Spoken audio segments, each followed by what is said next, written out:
एक बहुत अच्छा श्लोक है इस बारे में सुभाषित ग्रंथों में। विपदो नैव विपदः संपदो नैव संपदः विपद विस्मरणम विष्णो संपन्न नारायण स्मृति।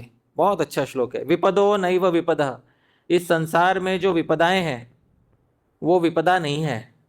संपदो नैव संपदः, और जो हमारा संपत्ति है या संपदा है या अच्छा समय है वो वास्तव में अच्छा समय नहीं है।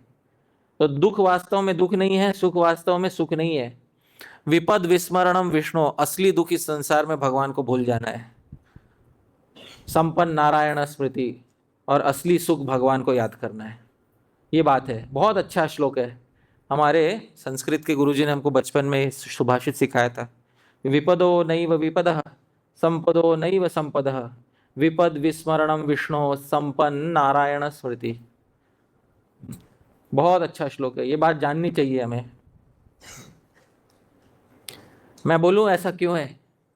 ऐसा इसलिए है कि विपदो नैव विपद, इस संसार में जो दुख आ रहे हमको वास्तव में दुख नहीं है। संपदो नैव, और सुख भी वास्तव में सुख नहीं है।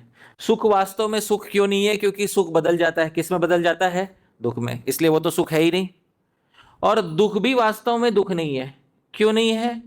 क्योंकि वो दुख भी आता है जाता है। असली दुख जो सबसे पहला दुख अनादि काल से चला आ रहा है, विस्मरणम विष्णु, ये भगवान को भूल जाना ही ये आदि दुख है। आप समझ रहे हैं? भगवान का अज्ञान होना ही ये मूल दुख है। और संपत जो हाँ असली सुख है, नारायण स्मृति, यानी भगवान की स्मृति। क्योंकि भगवान की स्मृति वो सुख है जो किसी भी समय किस में नहीं बदल जाता?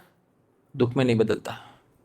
ये बहुत अच्छा यहाँ पे जानना चाहिए। एक ऐसा सुख है जो दुख में नहीं बदलता यहाँ पर, जिसमें परिणाम, ताप, संस्कार, दुखैर, गुण वृत्ति विरोधाच, वो सब नहीं होता उसमें।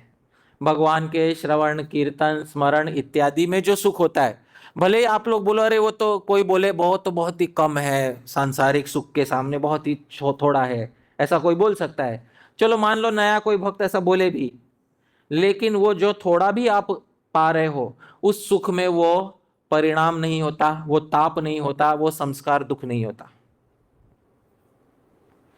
ये बहुत महत्वपूर्ण बात है। इससे ये बात समझ में आती है कि भगवान के श्रवण कीर्तन आदि से जो सुख होता है वो सुख लौकिक है या अलौकिक है? लौकिक है। ये बात समझने लायक है।